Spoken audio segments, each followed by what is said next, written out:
In Chapter 5, we'll be talking about itemized deductions. So those taxpayers who itemize deductions rather than taking the standard deductions and would list their deductions on Schedule A.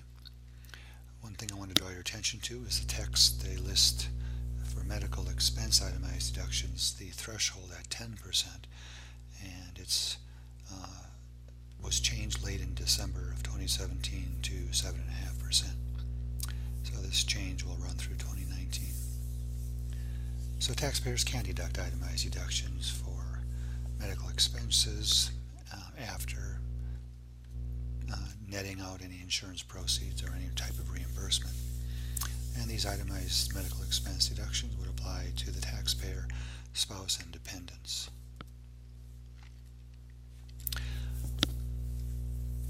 So a variety of medical expenses can be deductible, but for example, capital expenditures, for example, if somebody installed,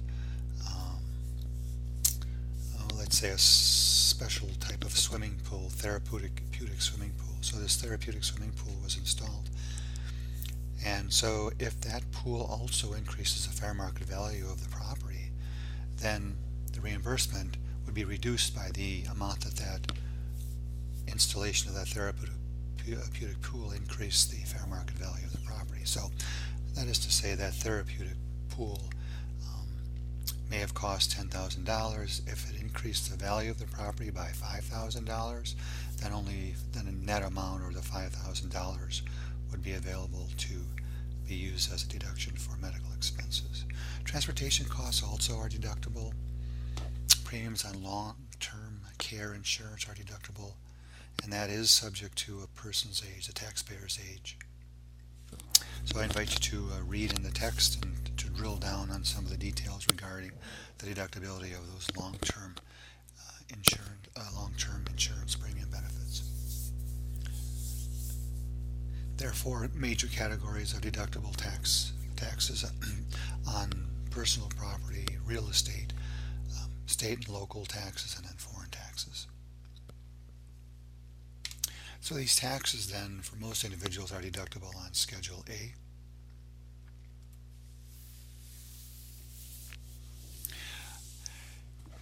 If a taxpayer did not itemize deductions in the previous year but received a refund, then that refund is not included in income. So it's not an item that the taxpayer needs to worry about this year. However, if the taxpayer itemized deductions last year, and one of those itemized deductions was state and local income taxes, and then later received a refund after taking this deduction, then part or all of that refund would have to be included as income on this year's tax return.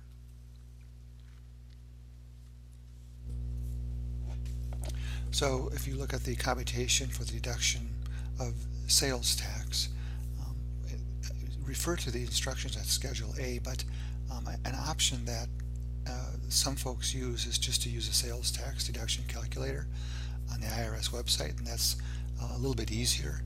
Otherwise, using the sales tax tables, taxpayers can determine their sales tax deduction based on their income and the number of exemptions. So the amount of sales tax can be determined by calculating the actual sales paid during the year, or you could use one of these options.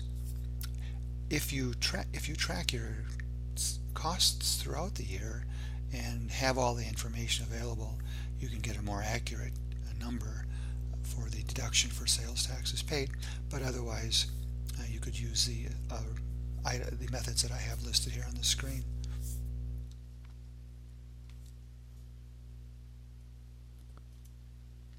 If a taxpayer pays taxes to a foreign government, for example, foreign income taxes, generally they have an option of taking a credit on those foreign taxes paid, or they could itemize the taxes paid as a deduction on Schedule A, and they would take whichever would benefit them the most.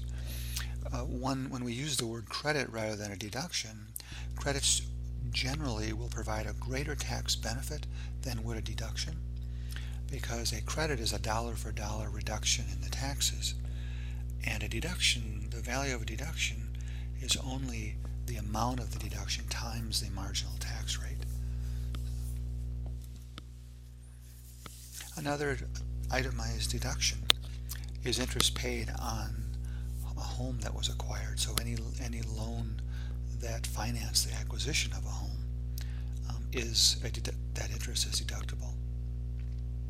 So the interest is deductible only up to principal amounts or amounts borrowed of $1 million for married filing joint or $500,000 for married filing separately. If a borrower for the purchase of a home pays points and each point is equal to 1% of the original loan value, then that amount is also deductible. However, those points are generally deductible ratably or amortized over the term of the loan.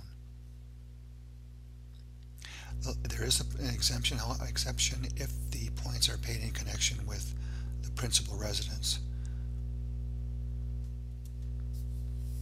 Other kinds of very popular itemized deductions are deductions to charities. So the rates then for deductibility of charitable contributions are 50%, which would apply to most taxpayers, and then 30% would apply to contributions of aggregated appreciated capital gain property, and then the 20% of AGI limitation is for donations of capital gain property to a private foundation. So the last two are far less common, and the 50% rule generally is used far more often. If appreciated capital gain property is donated to a public charity, then generally the fair market value of that property is used as the deductible amount. There is an exception to this rule, though, of using the fair market value of the contribution of tangible personal property, and that is that if the property that was donated is put to some unrelated use, and that is to say unrelated to the purpose and mission of the charity, then the contribution may be reduced by the amount of long-term capital gain that would have been paid had they sold the asset rather than donated it. Generally, this means that the basis amount would be deductible. So when folks make contributions to charities, there is a substantiation requirement that requires documentation. And of course, small amounts of donations, less than $250, for example, all that's needed is a canceled check or a receipt. If it's greater than or equal to $250, then the written acknowledgement from the recipient organization is also required.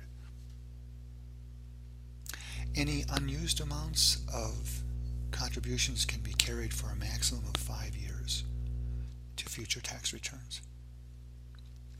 Another kind of itemized deduction is a deduction for casualty and theft losses.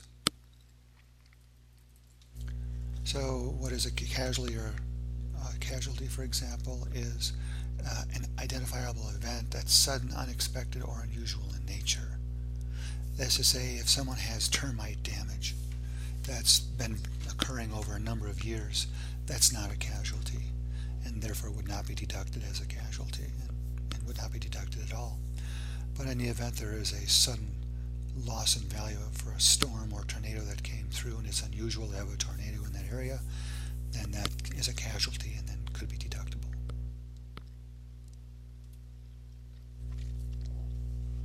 So how we value then the amount of the loss would be the lesser of the fair market value immediately before the casualty reduced by the fair market value after the casualty. How much can be deducted?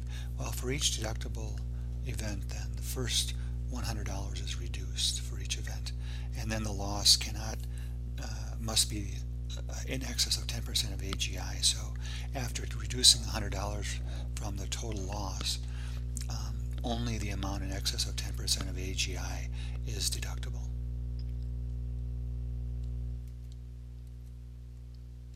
Another category of itemized deductions are miscellaneous deductions.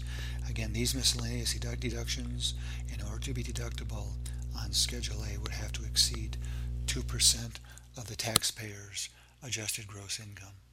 So what are some examples then? Unreimbursed employee expenses. For example, if you had to buy a certain clothing for work and your employer did not reimburse you, then to the extent that all of your miscellaneous expenses exceed 2% of the AGI floor, they would be deductible on Schedule A.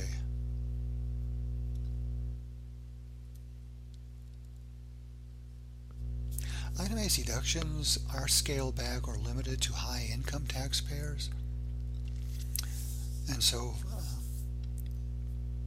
effectively then the increased tax rate of high income individuals results by denying deductions rather than increasing the rates. So high income limitation on itemized deductions is phased out from 2006 through 2009.